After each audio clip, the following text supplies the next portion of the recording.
Alright, Kipilo's podcast, episode 1, take 1, slate 1, and action. Hello everybody. My name is Kifile Lekabe and I am so excited to be finally doing this. Sure, you guys don't know, right? I'm very excited, I'm very nervous, but you know what they say about being nervous is that if you're nervous, it means what you're doing is something that you love and something that you're very passionate about. And I hope this is what you will get out of this podcast or this conversation that I'll be having with the lovely Tshego Dludla, right? But before I introduce her, I really want to get into the story of why she's the lady, the first person that I really wanted to invite to the podcast, right? So you know how we are on social media. I met her through social media in actual fact to begin off with. And she's such a motivating individual, you know, such an open individual. And we share our struggles on social media and, you know, we talk about the challenges that we are having. And there's always that one person who will send you a DM, who will message you and say, you know what, girl, you're doing good. Keep on going, do this thing. And she has been one of those women in my life. You know, many things that I really wanted to start doing, many things that I was struggling with, she always held my head high. And with this podcast, because I was thinking, how am I going to get it right? What do I need to be talking about? I said, you know what? Let me get somebody that I'll be very comfortable with, somebody who's really, really going to allow me to be myself and not to overthink. And that is why she is the first ever guest to the podcast. But I'm not going to introduce her because I don't want to lie.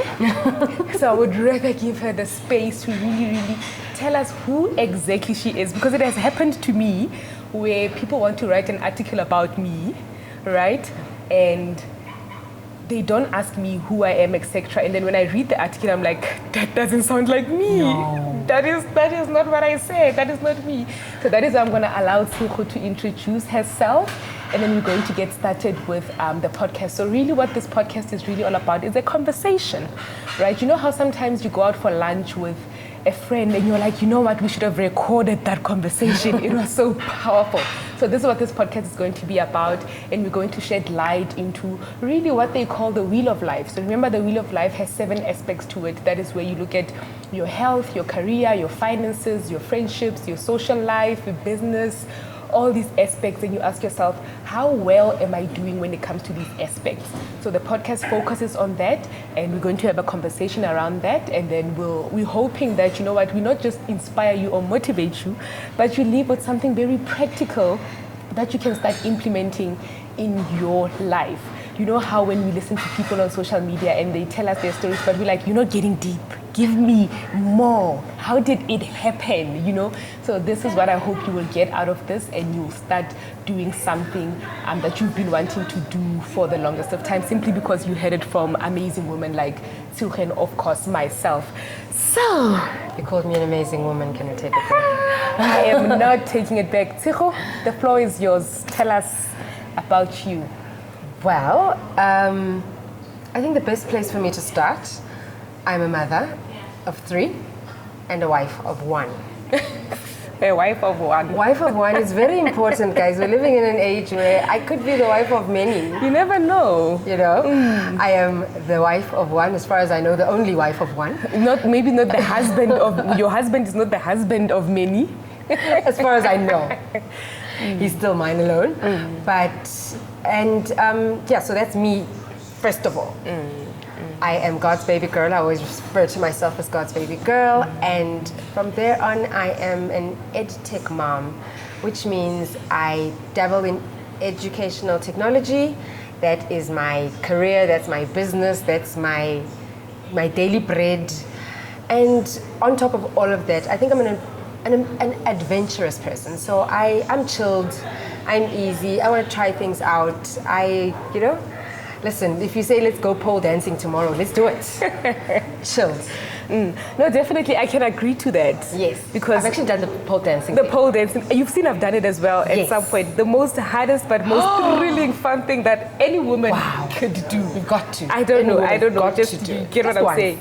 But I think when you're saying I'm a chilled woman, that's all the time. That's what I get from you. You know, when I'm chatting to you via DMs, you know, you're so chilled, you're so very real, you're so very authentic.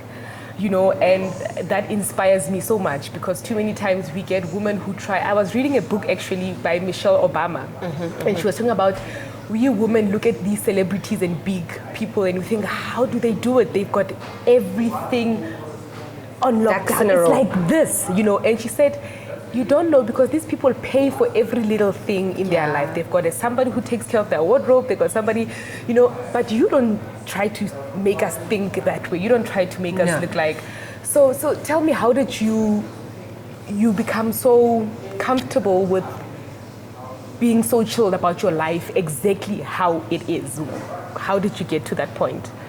Life is hard enough as it is. And that for me was the thing. Life is so hard that I did not have room in my space to pretend to be something I'm not. Even more so, I did not have room to try and be something I don't have the capacity to be. And to maintain. And to keep it up and maintain it. So how I ended up being open about my reality on social media, lockdown hit. I was home at the time, I think my daughter was 6 months, around there. And I was working from home, and then everybody comes and works from, or is in my office all day, essentially. And listen, that first 21 days it was first. I was like, no, I can do this is 21 days. That extra getting us to 35 days, I was like, no. That extra 14, no. And that's when I started, guys, am I the only one experiencing these things? I was potty training. My son, I had to stop because I was just going crazy. And that's how I started to talk about it. And I realized, you know what? The number of people who said, me too. The number of people who were like, I thought I was the only one. Like, so why do we always try to look perfect on these spaces? But you know what? I don't owe anybody perfection. I don't. It's when I first started, maybe for those that don't know, Tshego is on social media and she raves a lot about motherhood. I know there's a slogan. About the realities of motherhood. There's a slogan that she uses, the realities of motherhood, how it is being a mom, being an entrepreneur, being an ed tech, being a wife, and all of those things. So she shares on social media all these experiences that she has. And for me in the beginning, maybe because I was not comfortable with that level of sharing. I was like, why are you scaring me?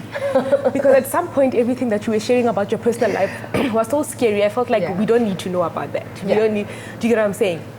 But I think that is where you inspired me to also just start channeling my authentic self and share those things about myself, of which I'm still struggling about, right? But now this leads me to... I wouldn't say you're struggling. I mean, I still feel like I haven't gotten to the core of sharing my exact daily struggles. Sure. And I will tell you why. We are entrepreneurs, and we're going to get into that. We are entrepreneurs, we are business owners, and a typical example, I'm a business coach as well, right? And too many times I feel like, why would people want to be coached by a business coach who herself is struggling in her business? Do you get what I'm saying? So I try to hide that part about me. Do you get what I'm saying? So I think it's something that you're doing that is very powerful. But I want you to tell me, how do you then juggle between people will still respect me as an entrepreneur, as a businesswoman, as a mom, and see that I'm doing great work in the space that I'm in, but at the same time, there are challenges, there are day-to-day struggles, and they don't define where I'm trying to go with what I'm building. So I have that same struggle, or at least I had it, especially when I started doing a lot of coaching around mom guilt and stuff like that, right? Mentoring of moms, and even with my Mrs. South Africa journey story, with my Mrs. South Africa journey, I felt like, how do I say, come and be mentored by me, and then share and say, my house is a mess, and then I must. But then I looked at it and thought, what side, what part am I mentoring on? What am I talking about?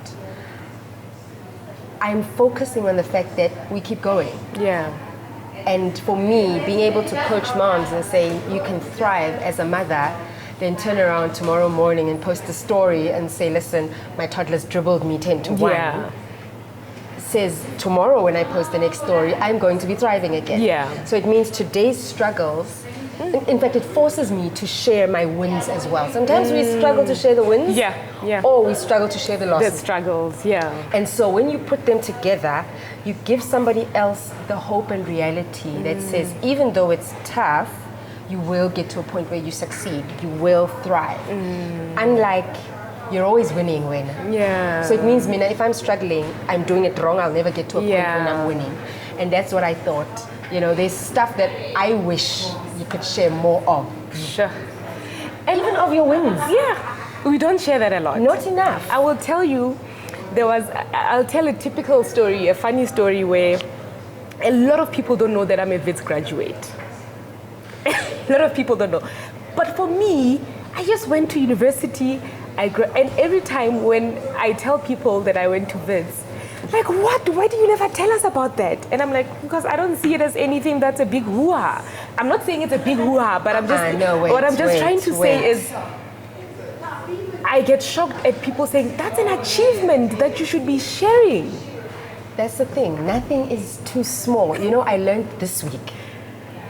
I don't want to refer to it, but I learned this week looking at social media and how social media was celebrating a woman for doing things that 90% of the women I know do every day. Normal. I was having a conversation with my partner the other day. I said, I'm like this every day. Why is this such a big hoo-ha? Exactly. And then I realized, and my husband said this to me, he said, what is normal to you is extraordinary to other people. Yeah.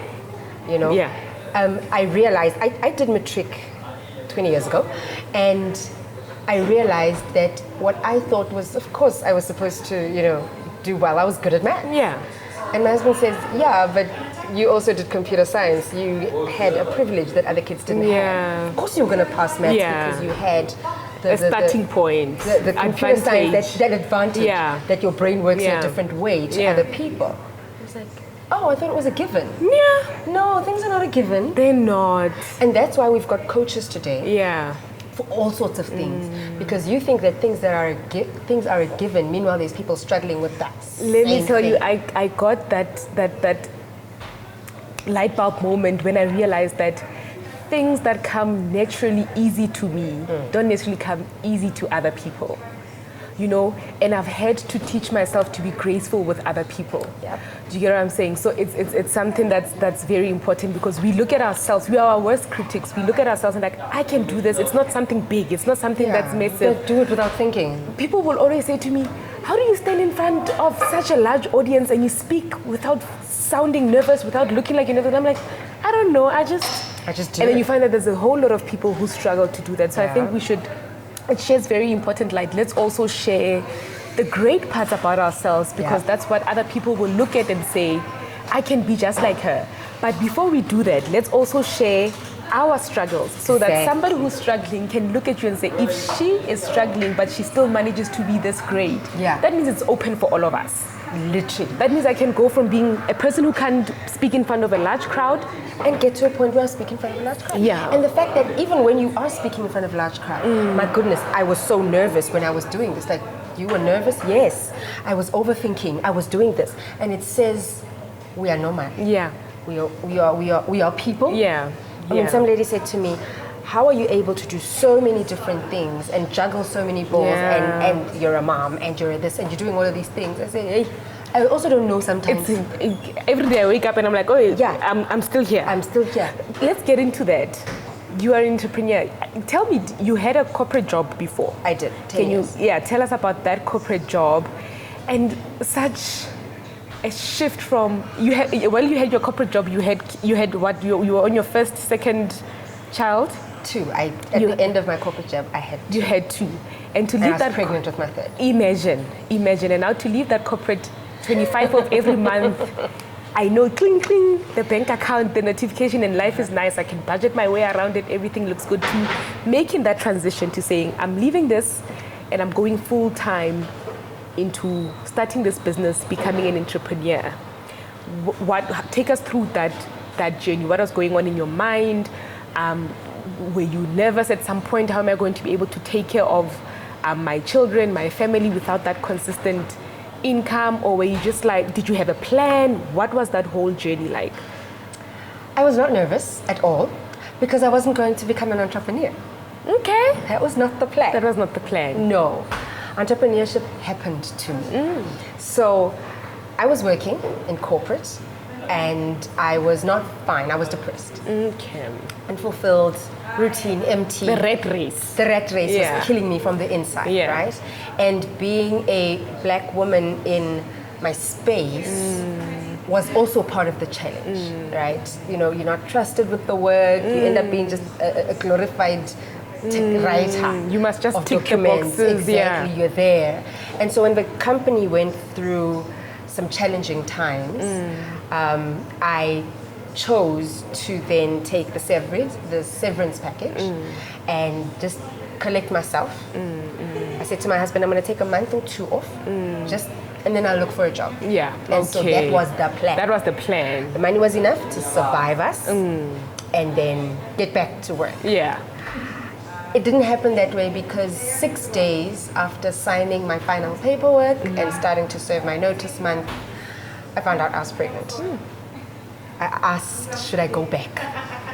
Even that whole thing of leaving, of taking the package, I prayed so long about it. I was like, is this, I need a burning bush, I don't want to whisper. I literally said that.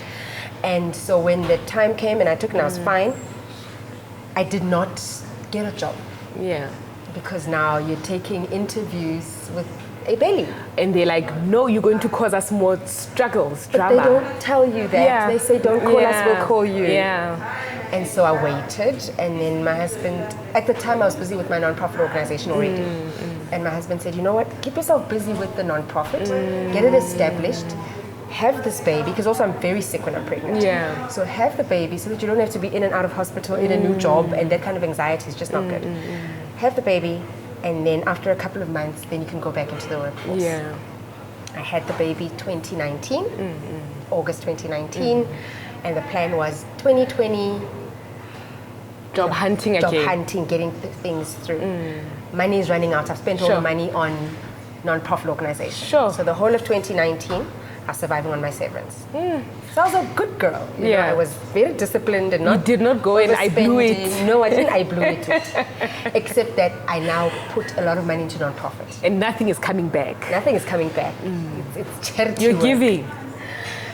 And so 2020 I decide, okay, I'm going to set it up as a for-profit so that in the meantime I can serve and get money in while I'm looking for a job. COVID hit. Oh, And the rest is history, because then I had to make this thing work. yeah. I had to make the business thing work because nobody's hiring. Nobody. An out of work electronics developer who's been out of this game for a year.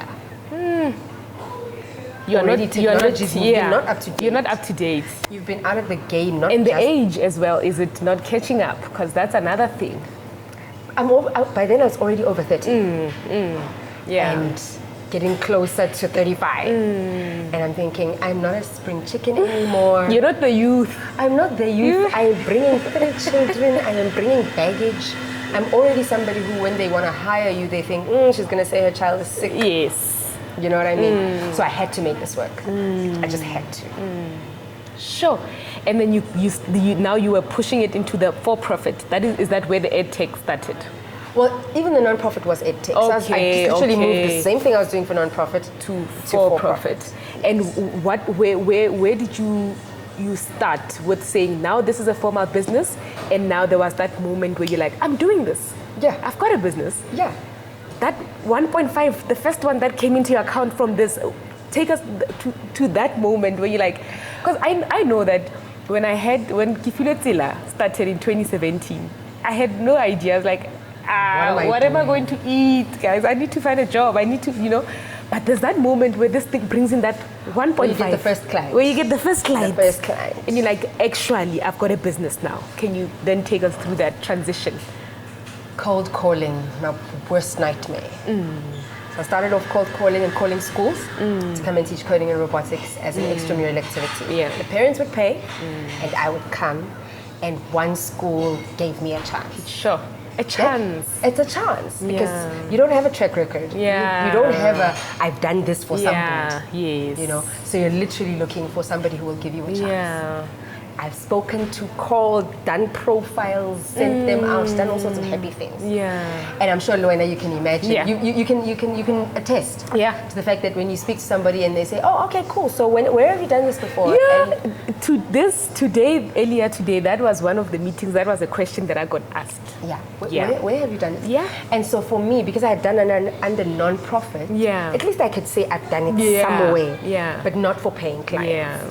So I went in the school that gave me a chance, but I still needed to convince the parents now to come on board to pay. So was it the schools or the parents paying, or The was parents it were paying. Were paying. The Okay. school was giving us the space, Okay. and they would obviously send letters home with the Yeah. kids to say, Yeah. now we've got Okay. the Okay. service at our school. And I needed to now put flowers on it and say, Sure. this is good for your school because, For your child, you know, Now you're selling. now I'm selling. I never sold that thing in my life. And Okay, you're well, not I just used to selling, you sell also have stuff. to educate, because it's. We'll get into that now shortly, because the industry that you're in is not a very popular one. No. Can you imagine? Not in Africa, not in South Africa. Yeah, yeah. And assumptions, which is something that a lot of business people book up in reading now, the lean startup Yeah, yeah. speaks about assumptions. What part of your business is an assumption versus what do you know for sure, Effect. especially about your potential Yeah, clients. yeah. Everybody needs coding and robotics for their Yeah, children, yeah. but do they know that? Yeah. Do they see it as Yeah, a problem? Yeah. Defining what problem statement into Yes. it was super difficult. It But that is. feeling of the first Yeah. parent who signs up and say, I think my fee Yes. at the time was 450 per child. Per child. And I was like, first 450. And then I think I had 6 learners at the time. Sure. I was super proud. Sure. That's a lot. 6 clients. 6 clients. People take it for granted. Yes, very much for granted. If somebody has said to me, don't worry, relax. In a few short years, you will be having 40 kids in one running. I would have said, me? You're lying. 40. No I got ways. 6. No ways. Last year, besides all the other kids and outreach programs Yeah. that we did, altogether, I think we impacted 275 kids last year. Sure. From that's, 6. That's not a joke. Yeah. And I think that's what people don't get with numbers. Yeah, It's 267. from 6. It's not getting to that number. I mean, think about when you first had your first business coaching. Yeah. Because Yeah. in your case, it's 311. Yeah, it's one ones. Yeah. And I won't even tell you how much I was charging for it. Yeah, please. Because It's gonna break people's. you understand? So I can get it. So you got your first 450 client. Yeah.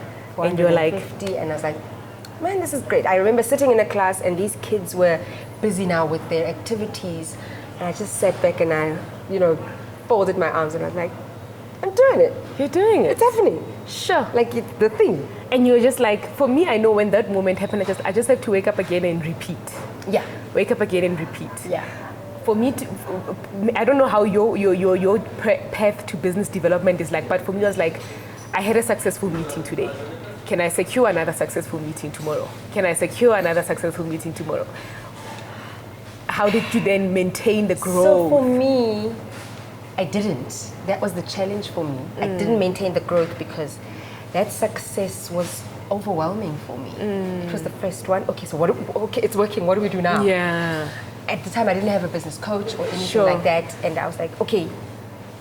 I just had a club I belonged to where we had, master classes that were held, and I was like, okay, let's go back. But my model is not the same as everybody else that's doing there and the stuff. I mean, am I coaching? Do I consider myself a coach? I had so many questions, so many confusions. Selling was not my strongest point, and I think I took long breaks between getting a new client, getting a new meeting, and then it would dip, and then it must come back, and then it must dip, and then, that's one thing I would definitely say to somebody: don't do that. Don't wait too long. Yeah. Enjoy the victory, celebrate today, and then tomorrow, go and do it again. Sure. So don't wait too long. Once you get your first client, celebrate, be happy, Yeah. but repeat. Tonight, Celebrate tonight. And then tomorrow morning you wake up and you repeat. Yeah. Do you get what I'm saying? So one business development tip. Yeah. Right? You get your first client. Rinse and repeat. Rinse and repeat. So I'm happy to hear that we now I want you to get into the, you mentioned you were good at maths, Yeah. you know, and I don't ask me what I was, maths, no. All right. And growing up, I also used to think, I was not good at maths. I think I would have been good at maths if there was more of that encouragement that it's not a boys thing. You know, I think for me, when I was in high school, and I can tell you when I got to grade 10, I took pure maths, the hard maths that they call it. And because all my peers, my friends were very smart, the top 10 gang. Okay. And I was not. Okay. I was the hard worker gang. Okay. And that is why I became friends with the top 10 gang. Smart move. That was a smart move. Somebody said to me, if you can't do something, become friends with people that can do it. Hello. And from that moment, I said, I'm going to find a way to become friends with these top 10 girls. Make friends with people who can. Who can. I got you. And I did that. Uh-huh. And did it help? And it pushed, I became a hard worker because now I was challenging myself against them. Yeah. They got 80. I got 56. Hey man, how can I get to 80? Yeah, you know, I did study groups with them. Afternoon, I would sit with them. And you know, these smart girls, we're always on the book. Yeah. And I took pure maths, and the first 2-3 weeks in a pure maths class in grade 10, it blew my mind. I was like, I don't want to fail, guys. I'm off to maths literacy. Let me tell you something about that. Because of the way our brains work. Yeah. I, very good at maths, would have failed maths lit.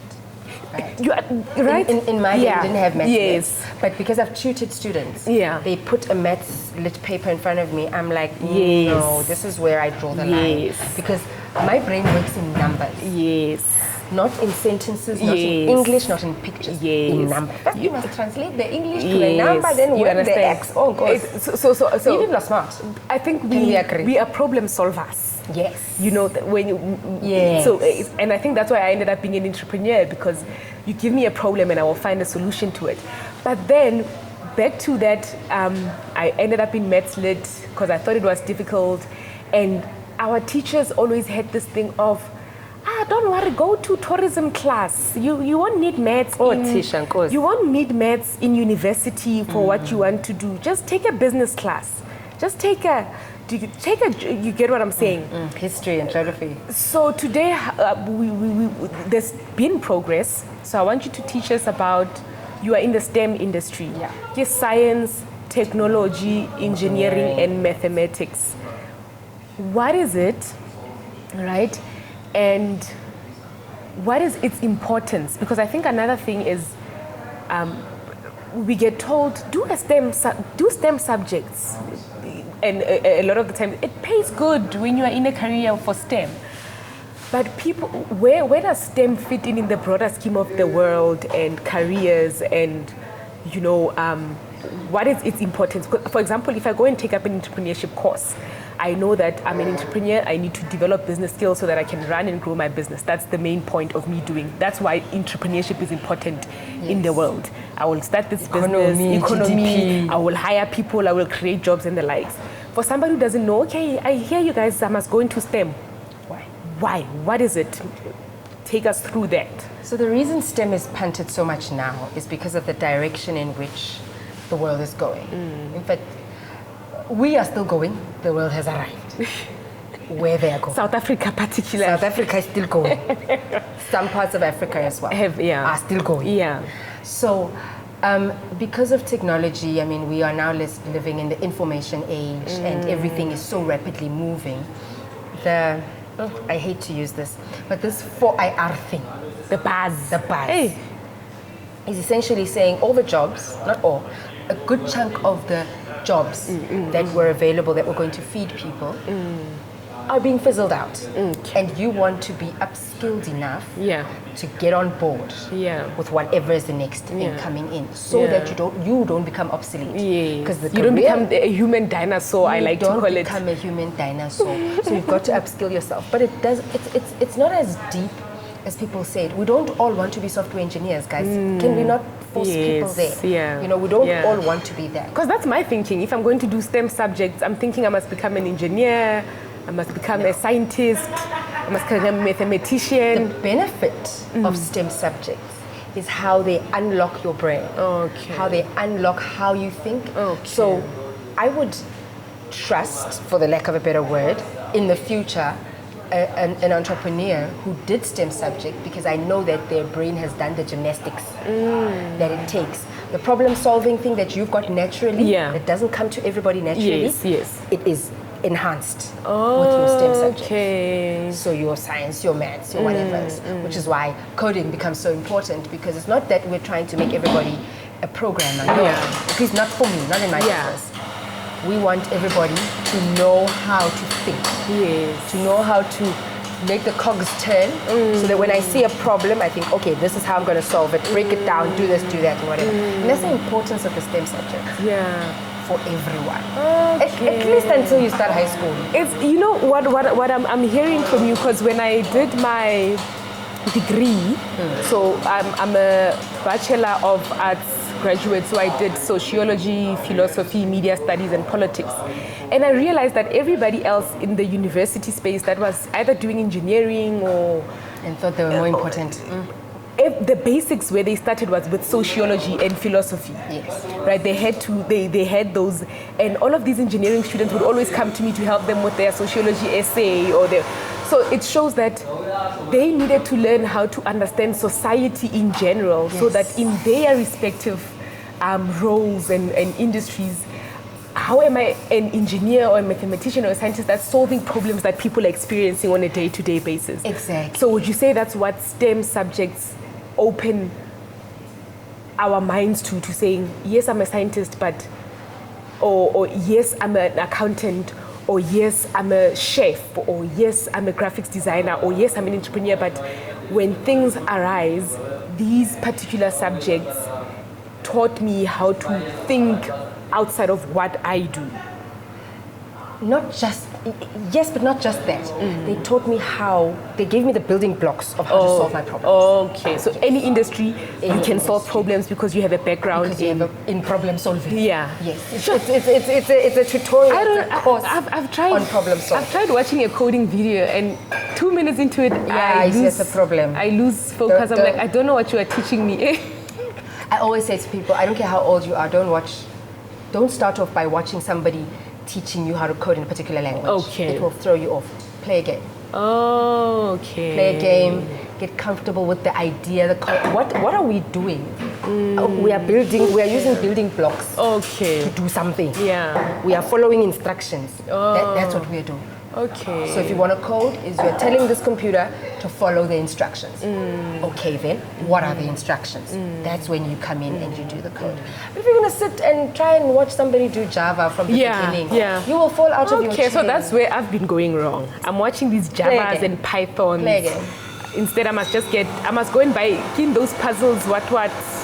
Must go and buy the puzzles. Go and buy a puzzle, or just download a free coding game for kids. Okay. Specifically, go find ones For for kids. kids. Okay. And then it'll show you, these are the building blocks to coding and whatnot. Same thing, unlocks your brain. I don't care how old you are, in the exact same way. Kids are better. It's better to start when they're little, because obviously their brains are still willing. Yeah. Ours have a box. But start with a coding game. And I want to get into, because we were going towards the direction of it was for boys in the past. Yes. Majority of us boys did the science, and now let's tie it back to two things. You are a mom, you are a wife, you are in this STEM industry that is thought to be for men. You are in corporate, you're trying to find a job, you are pregnant, they look at you otherwise. Let's talk about inclusion and fairness treatment for women in all of these things that I've mentioned. It's moving at a glacial pace. Maybe for me, I'm the one who's being impatient. So I did computer science at school in matric, or rather up to matric, and then went and studied electrical engineering and focused on digital technology. Yeah. That was my specialty. And there was lecture halls where we'd walk in and the lecturer would say, "Good morning, gentlemen." Sure. And we'd all be on some, "Do you Us. see the 10 of us here?" Boobs. And he would say, "I'm speaking to people that should be here." That was how many years ago? 19 now. Sure. I'm speaking to people who should be here. And I mean, we're still fighting that. It's not like it just boom disappeared overnight. And that's where I want to jump to, that 10 years later, I'm now in corporate, working, thinking that I've got this thing, I've got the qualification. Yes, I've I worked deserve in- to be here. You know what I mean? I even went and did extra courses Yeah. with Lisa and all of that stuff, right? And then I get into the workplace. I start off on a production line working as the repair technician for electronics. I'm like, this is not my destiny. I'm a designer. I'm a developer. I need to move up. I work my way up. I think within less than a year, I was promoted to get stuck. Because all the good jobs, all the good projects that were coming were given to my male peers. Sure. I think there was 2 other ladies in the department, and they had been there eons, and so they obviously had gotten that trust. And being the only woman of color in a department Sure. has its Even challenges. worse. Now you're a woman of color Yeah. in a department. They're still trying to get to trust you, and then you come in and say, "Listen, guys, I'm pregnant." Oh, Only woman of color at childbearing age. yo. Like, that is In an industry that is that is male dominated. and male accepting. It's an all boys club, and essentially that somebody would say that is career suicide. Yeah. Why would you get pregnant? But we're women. We get pregnant. Because I wanted to. Yeah, but I mean, that's another thing that I want to get. Whether we like it or not, there will never be a point where women don't get pregnant. Yeah, we're the ones that do it, guys. We are the ones that It's like now carry the baby. saying nobody should fall pregnant, Essentially. essentially. So they didn't understand. I don't look. Not that they didn't understand, because they have wives. They didn't know what to do with me.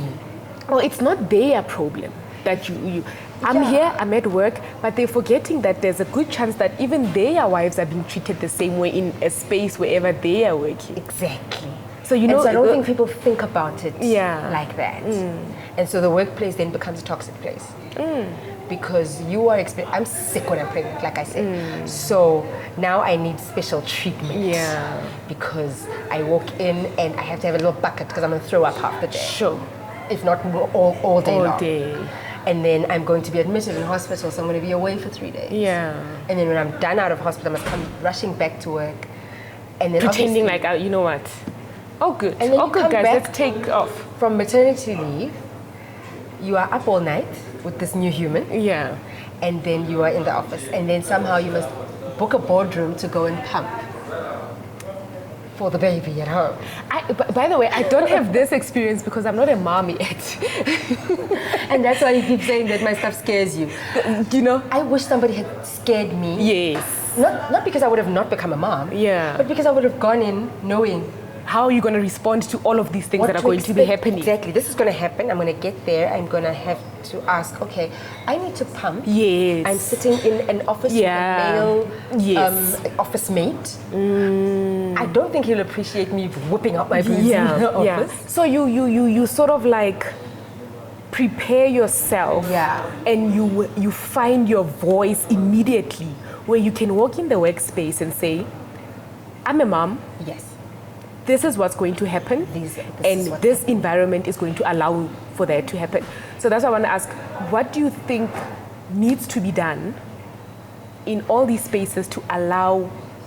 Because there's no way that you're not going to fall pregnant. There's no way that you can be, and women are still going to be. I'm still getting to a point where I'll be pregnant. Yes. So how can we open up space for these upcoming women in these work environments, and how can we include men in these conversations, because they also need to understand? So I read this in a book and it blew my mind because it was my experience. There's things that are rewarded in the workplace that make it difficult for us women to then thrive. I'll give you an example. Staying extra hours. Yeah. Not overtime. Yeah. Just staying, being the last one to leave. The first one in, overachiever. the overachiever. And that thing then becomes rewarded. Of course it's going to get rewarded. And then when you have to leave at your normal working hours time, 5 o'clock, say you lock off at 5, you are viewed as, that time you've got to go and cook. Sure. Or you've got to pick up your kids. You've got to pick up your kids. You've got to. The moment we stop lauding and rewarding things that make us, that destabilize the equation, then the people who are overdoing will see no need to stay until 9 at the office. Is it because they're competing, or it maybe becomes natural to them to overwork? Because I overwork. I could work till 8 o'clock, depending 10 on o'clock. what's happening and whatever. But also you can overwork. Okay. You understand? You overwork because you can. When I did not have children, I had no problem. I went into the office at 4 a.m. Yes. And it was okay for me. Yeah. But because life changes and shifts, right? And then it's almost as if, okay, if I am rewarded for leaving at 9, and working hours are till 5, the one who leaves at 4 must then get a punishment. Yeah. And the one who then takes an extra 15 minutes in the middle of the day to go and pump milk in a boardroom, that's 15 minutes Lost. of productivity lost. Yeah. What must I do with all the milk in my boobs at this point? You know what I mean? So that for me is one major thing. Making the culture of the organization conducive for all of us. And it can be, and I want to use the word conducive. Conducive, I think we should replace it with equity. Because if I'm pregnant at this stage, I'm not the same as Kifilo who's not pregnant. Yeah, please. And you've got to understand. You understand? If Kifilo has one child and I have 3, our problems are different. Yes. Our challenges are different. If Kifilo is married and I'm not, our challenges are different. And an organization that is open to those differences. Yes, and they must be clearly stipulated as well. And deals with you on a case-by-case basis. You cannot put an umbrella on all of us. Case-by-case basis. I and love saying, that. This is what's happening. I'm not even a fan of strict working hours. Yeah. I'm not. Yeah. Because we are not effective and productive in the same way at the same time. And that's why I think mentioning that, getting into mental health, that's why we are all going through breakdowns and anxiety. We are falling apart. And depression. We are in tatters. We're the superhumans. We're busy trying to be the superhumans, and whether you've got children or not, you don't have children, but you have to take care of your mental health. Yeah. Now, what more if you've got to take care of other people's mental health? Plus so I see where the work environment is really missing out on what exactly inclusion is. Exactly. And what diversity means. Because it means, yes, we are both women, but we are diverse in that I've got 3 kids, they don't have kids. So how do you then include me? And you as a business owner as well has to think, how then can I boost productivity in the business without taking away quality of life? From my staff. Sure. You understand? I mean, you're building a growing business now. You have a team, you get people. As your business grows, that's something I would like for people like yourself and myself to think about. To say, I've never been a man. I'm never ever going to be a man. So I don't know the challenges that men go through. How am I going to make sure that men are supported in my organization, even though I don't have their struggles? Sure. I don't know the mental. One thing my husband told me recently is that men don't talk and discuss their problems. Don't think. Empty bottles, I'm joking. I want to say that, but I still want to keep my marriage, right? So they don't talk about their challenges and they internalize all of this. And I asked him, and how well has that been working for you? And he says, to be honest, it is to our detriment, right? But we do burn like that. He will come home from work super tired and having the weight of the world on his shoulders. How can I, as an employer, make sure that the men in my organization, can I say mandatory, for argument's sake, mandatory once a month, we've got a therapist, it is part of your package. We've got a therapist that comes in and does one session with everybody, just a debrief. Yeah. You know, Yeah. something that seems like nothing to other people It's a lot to others. is needed. The last thing you want, which is something that happened at the company I was working at, where a guy came to work in the morning, left by 9, and tomorrow his wife called and said, this guy killed himself. What happened at work? Sure. And it's conversations that nobody's willing to go into because it's an organization, there's lots of... Listen, nobody cares. We've got We KPIs move on. here. We've got Do you get what I'm saying? profitability issues to deal with, but these are people's lives. Sure. And so going back to being a woman and having to deal with all of those things, that's how I ended up depressed. That's how I ended up Because this space is not allowing running the routine. And I must compete with people. I'm not sleeping at night. Yeah.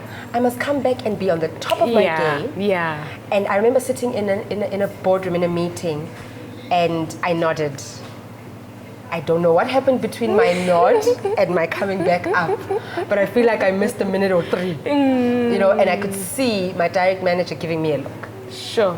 And I'm thinking, And it guys, was a man, I would assume, It was who a doesn't man. understand, who hasn't... my child you know. was going through a growth spurt at the time, and Sure. so sleep was a myth. Yeah. My husband was up with me Yeah. because I also realized I'm also very blessed. Yeah. And spoiled. I think that's what we want. I also want to get into the role that a partner plays. How? Oh, of course. I know 80% maybe of the time it's the mom that's super involved. The role of a partner, or the husband or the father in all of this. Are they involved? Are they? No, it's you. You are the mom. Deal with this kid. They are crying at 2 o'clock at night. I'm sleeping. As How do per you deal? contract. As per agreement. An agreement is needed. Okay. Right? We had a very intense conversation before we got married. How we're going to do this thing. Yeah. Because we knew we had agreed we want children. Yeah. I said I want 2. He said he wanted 3. We Yeah. ended up with 3. Not by anybody's choice. Yeah. But how are we going to do this thing? Yeah. Right? I didn't know at the time what it takes to be a mom. Yeah. No, you know, we'll manage it because you're going to go back to work. And then this child came, and I was like, hey, can we come back to the contract? Let's redesign. I'm not coping, especially Yes. once I went back to work. Yeah. And so after the first one, we kind of had a blueprint Yeah. to say, okay, you come to the party, I come to the party, so that we can alleviate each other's weight. Otherwise, all we will be is parents Eish. and employees somewhere. And then we won't be partners. Yeah, there won't be marriage. No, yeah. there won't be marriage. At some point, he says, I think we need to pause the marriage and just parent for a while. And that's I wasn't not gonna happen. You know. But the conversation has to happen. The conversation Yeah. must happen. I'm always weary of situations where a baby happens or a pregnancy rather happens within the first 2 or 3 months of people meeting each other, because the conversation, I assure you, has not happened. Has not happened. And then you're going to be shocked. No, my mother didn't Tell expect me my this. father to do things. And Honey, we you're are not being your father. we're being compared to women back then, but it's a whole completely different scenario, conversation for another day. But we are here now, and for me, it's a thing of. You're saying have those conversations, and I don't think it's just for marriage and babies. Literally every part All of of your it. life, All of it. conversations. Whether you are getting into a new job, have that conversation. Yeah. Whether you are starting a business, have that conversation. Whether you Not just with your partner, but with your stakeholders. there's many stakeholders Do around you have a mom who supports you? Yes. Have the conversation. Because now tomorrow you don't want to be calling them babysit, but did you include us? you include us when you you know? were planning? I remember, so my 3rd baby is unplanned. My first 2, very planned. Like to the T. I remember your post. Yes. And so my 3rd was God's gift to Humanity. the planet, clearly. She better be amazing. And I cried for days because this was not I did not discuss this with anybody. Like, Sure. oh, I felt like the people who I expect to help me. Now their lives are going to stop. Their lives must And that's the change. reality that a lot of people don't understand. Yeah. That whatever, we're not saying don't live it's your my life. business. Yeah, we're not saying don't live your life. But the certain decisions that you make That affect- influence other people. Yeah. And whether you like it or not, you need to rope them into that conversation. To say, how do you feel about 1, 2, 3, 4, 5? All the way up to how do we discipline this child? Mom, I smack my kids, or mom, I don't spank my kids. Oh, we don't give them sweets after Don't 8 give- o'clock. You understand? Have that conversation. And you know, grandmothers, if you've ever seen a grandmother say, hey, that's at your house. And at my house, We do it like this. And you have to be on some, Sure. it's fine. No, I absolutely But the love conversations are vital. You know, when you're talking about the wheel, all the different aspects of it, a conversation needs to be had. Yeah. Right? Case in point, I went for Mrs. South Africa 2021. Took over my life for 9 months.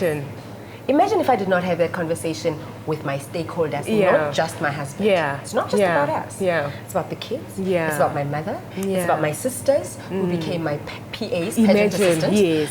And. Now their lives must revolve around you for 9 months. For because 9 this months, is such a nobody else big existed. milestone Exactly. in your entire life. Yeah. One of those, not just the only one, but I mean one of those big achievements in your entire Now life. let's switch it to entrepreneurship. Your stakeholders. How did you have that conversation? Now with your husband, now I'm an entrepreneur full time. Yeah. Mommy, I'm an entrepreneur sister. Because I would assume for me that's happened. I've been broke to a point where I had to ask for money from my stakeholders. Of course, exactly, exactly. So, And because in my situation, it was not a pre-planned entrepreneurship journey. It was like, guys, this is where we're going, fall in. And I'm blessed because I have a family that falls in. sure, You know, we support each other to the absolute max. But when we are falling in, you still need to talk to us. You still need to say, okay, guys, this is where the business is going. This is what we're trying to do. You know, sometimes I'm going to need help. Sometimes I'm going to do this. My mother-in-law needs to know this is what's going to be happening. Goko, when we bring the kids and I'm going to where, yeah. you know. And so that support system requires you to communicate. this is so powerful. I'm learning something very deep. And especially with where I'm at in my journey entirely. Exactly. I don't have kids, you know, I'm still building my business and I have a partner who I've been with for the longest of time.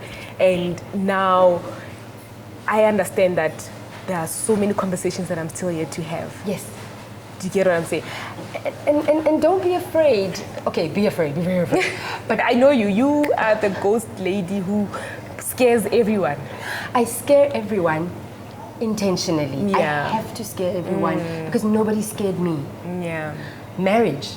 Nobody scared me with certain conversations I had to Sure. have. I'm now married 12 years. Sure. We've been together for 18 altogether. Sure. And the conversations we're having now, Are different from when you were just in Jolo vibes. Tell me one of the most difficult conversations that you guys have ever had to have, and maybe even one of the most difficult fights. You don't have to go into more deep details, but just like a snippet of, because I see a lot of happy marriage, and yes, we want marriage, you're happy. and it's nice. It's nice. It's very nice. So just maybe give me that part of marriage that is like, and that part where you're like, I'm happy here, guys, do it. This one I'm comfortable sharing because I've shared it before. Yeah.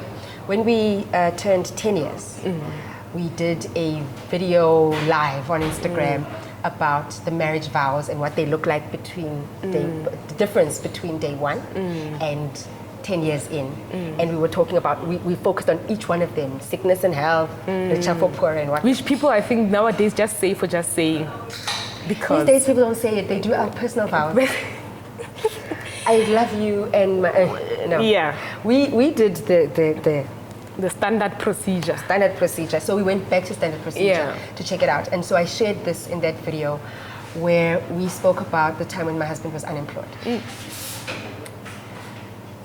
Probably one of the most challenging and hardest times of our lives because an unemployed woman and an unemployed man It's different than Totally when it is an different. unemployed woman and an unemployed. and yeah. unemployed. Exactly. Yes. And so I was running a business. Some months I would get 2,000 Rand in from the business. That's it. And he has nothing. Now you're dealing with depression, right? My husband goes through depression, a deep depression. There's 3 children. And so we had to then sit down and have I remember saying this is how the conversation started. Love, let me tell you why women leave unemployed men. And he goes, because I could see, he was sitting there, obviously not feeling so great. Yeah. Another month has gone by, bills are not paid. And now this woman tells me why. It's like maybe you are preparing him Yeah, for that. I'm going now. you know, and I didn't want to go. But I felt like this guy's pushing me to the max. And so we had the conversation of saying, you are changing, you've changed, and I think you don't see it. You don't see it. You're no longer my guy. Yeah. That guy that I can rely everybody, on. I think I've had that point in my relationship. I've been with my partner 7 years, going to 8 now. And there was that point of conversation where I was like, you're not the guy that I know anymore. What? Your energy, where are you?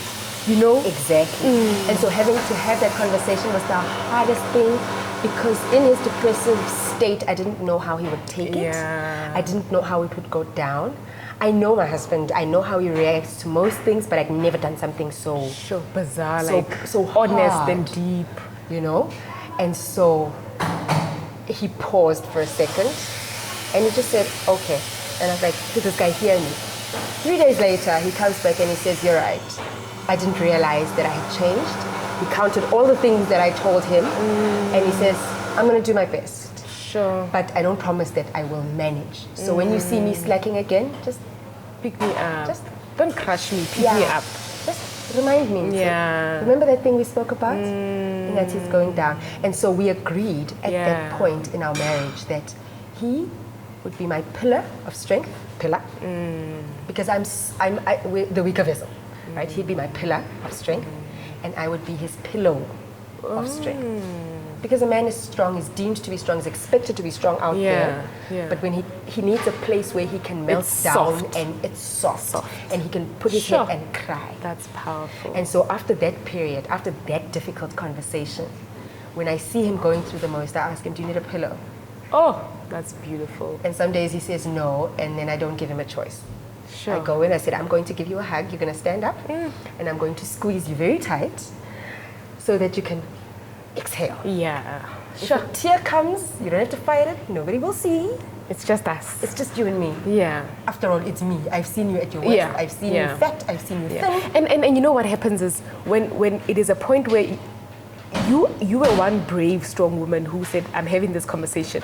Other people just walk out and leave. Exactly. They don't have the conversation. I want to ask you, what's kept you staying for 7 years? You guys aren't married yet? In the processes. Okay. What kept me, one thing for sure is that me and my partner have gotten to teach ourselves to learn and unlearn. Okay. I think the first 2-3 years the first year was nice. The second year we start being rocky a little bit, of course. But when I understood him, why he does the things that he does, why he's the way he is, he also had to understand why I'm the way I am, why I do the things that I do, and we had to learn how to treat each other. Ah, beautiful. Okay. You guys have a fighting chance. We had to learn. I had to learn that. Why doesn't he like me to scream when I'm mad? Yeah. And I had to teach myself not to scream when I'm mad. Listen, that is hard when It you was are very hard. when you feel that thing rising. But I'm like, my man is not saying that I should not be mad. He's just saying please don't scream. And for me, when things are not fine in the house, I'm a talker. I want us to talk. Yes. And he was not that. He was there. I'm going for a walk. I'll talk to you in 3 days. I don't feel like talking. Until I had to say to him, I don't like that treatment. When we are not fine, can we immediately sit down and talk it out? And he had to learn to give me that. So it was the learning and unlearning. Because I even had to learn that certain patterns is how he was raised. It's how his family did things. And also the same with me. But now we are building our own little family. It has to start with our own rules. Yes. And if somebody's not willing to learn, you're in trouble. Then we're in trouble. I think you just need a partner who learns, who unlearns, and when they've learned something, they actually do it. Yeah. But I think we've spoken. We've spoken. I think we've touched up on a whole lot of things.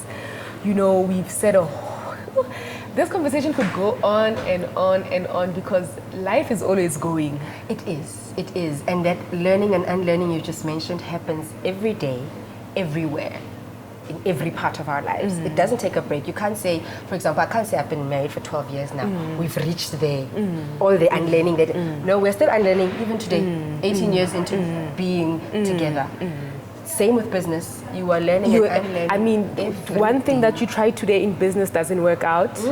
You know, I mean, tomorrow it works. Tomorrow it works, and Today it works, tomorrow it doesn't. Tomorrow it doesn't work, and I mean, it doesn't mean that your business is failing. It doesn't mean what. I mean, this whole year on its entirety. It's just this whole year. I'm even saying the whole year because it feels like it's been a whole 12 months.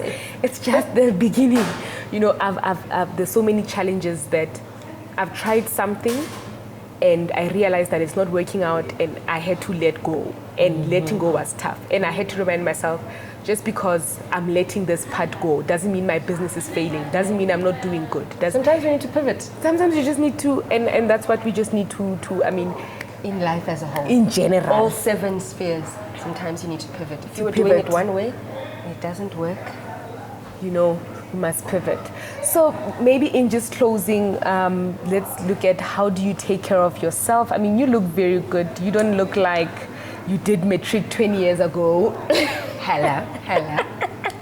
And I must tell you, if you haven't seen Tshego's images from Mrs. South Africa, the first time when I saw those pictures, I was like, girl, who is this girl? Who's this girl? Listen, I said, who's this girl? You get what I'm saying? So how do you just take care of yourself holistically in general? Yes, we've spoken about motherhood, entrepreneurship, you know, how hard it is, exciting, you're here doing it. But you, how do you become you outside of all of these things? A bath. I take long baths. They can go up to 3 hours I can spend in the bath. That's where I am completely naked and not just physically. Yeah. Right? I can be me Yeah. in the bathtub. Sometimes I take a book and ideas come in. But what happens is that I make sure, and why I say I bath and I can take 3 hours, is what I'm trying to say is I make time for me. I schedule my life around the bath and not the bath around my life. Sure. So that, hello, high water, a week will not pass without me taking a good 3-hour bath. Because that's where I get to center myself. Yeah. So if I've got meetings, if I've got whatever, like, okay, this week is hectic. Like this week, first 2 days of the week I was in Witbank. Sure. And I still had to come back and rush for meetings. But I had to make sure that we're getting to Thursday and I've not taken my and it's going bath. to, and you've appreciated that it's going to influence and affect the other coming weeks if you don't step Not back. just the coming weeks, but the stakeholders. Remember those stakeholders? Oh, the stakeholders as well. Very important. I'm a woman. I have a cycle that is 28 days to 32 days, and sometimes as we enter perimenopause, good luck when you get there, the cycle can be a mess. Yeah. I will be grumpy. And then I'm not going to be a nice mom. Yeah. I'm not going to be a nice wife. Yeah. I'm not going to be a nice sister. daughter. Yeah. I'm not going to be a nice service provider. Yeah. I will be short with my clients. I work with children. Yeah. If I don't, You need to be baths are very not for me. centered. They are not for me. You need to be very centered. I enjoy them, but I Yeah. do them so that everybody else, all the stakeholders, can also get a good, best version of who you are. So it's important. So find your path. I think Find that's your- what. What do you do before you run out? I exercise. One day when I grow up, I want to be. So for me, it has been a very, exercise centers me a lot. The past couple of years, I've been struggling with it, but I keep going back to it because it centers me, and So you know the benefits. Because when I do it, my life changes completely. Okay. So I exercise a lot, and I read a lot. So exercise and reading for me, and also if I'm healthy, and that goes to what I've eaten, Yeah. what goes inside my body. Reading is for my mind. Yeah. Exercise is for my energy, my vitality, my bones. If I'm here and I can climb the stairs and all of that, it really, really centers When me. you feel good. When I feel good, are good. the past couple of weeks I've been very strict with my exercise. I've been there, I've been drinking my water, I've been eating well.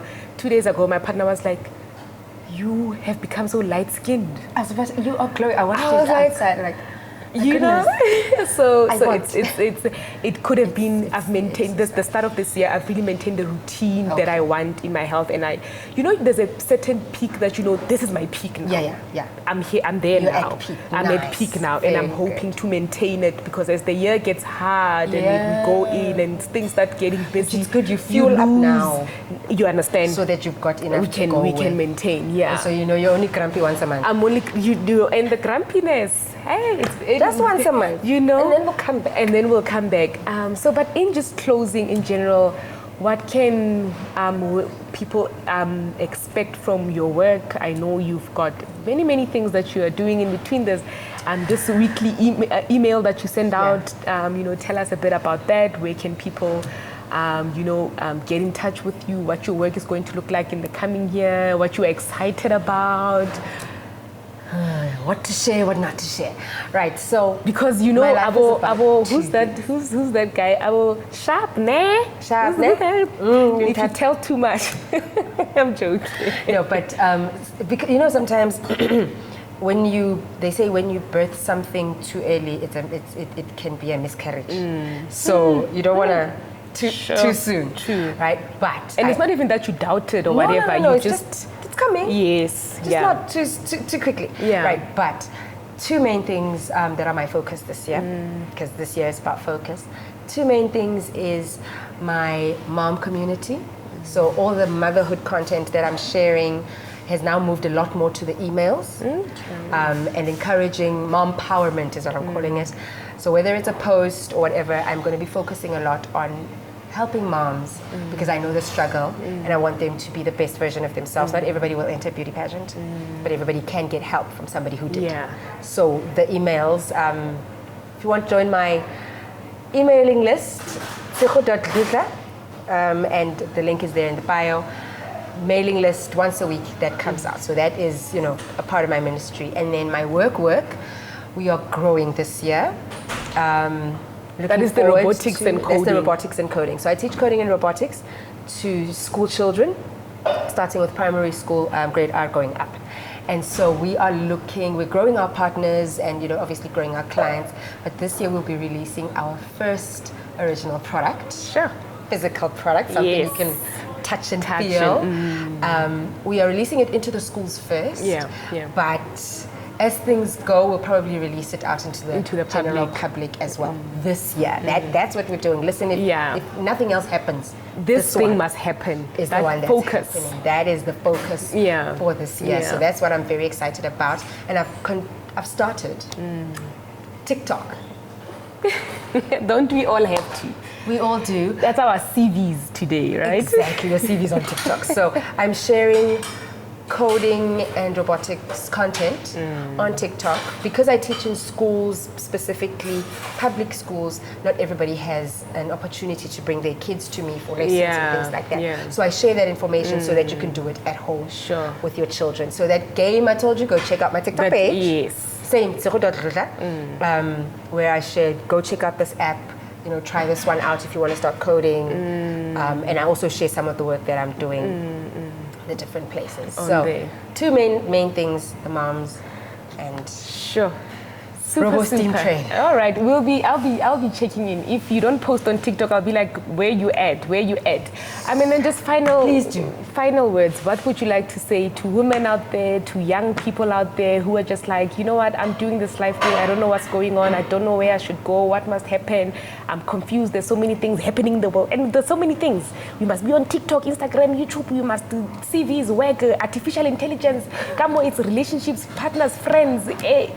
What must I do? I don't know. What are your last parting words to these upcoming young people? My favorite word is breathe.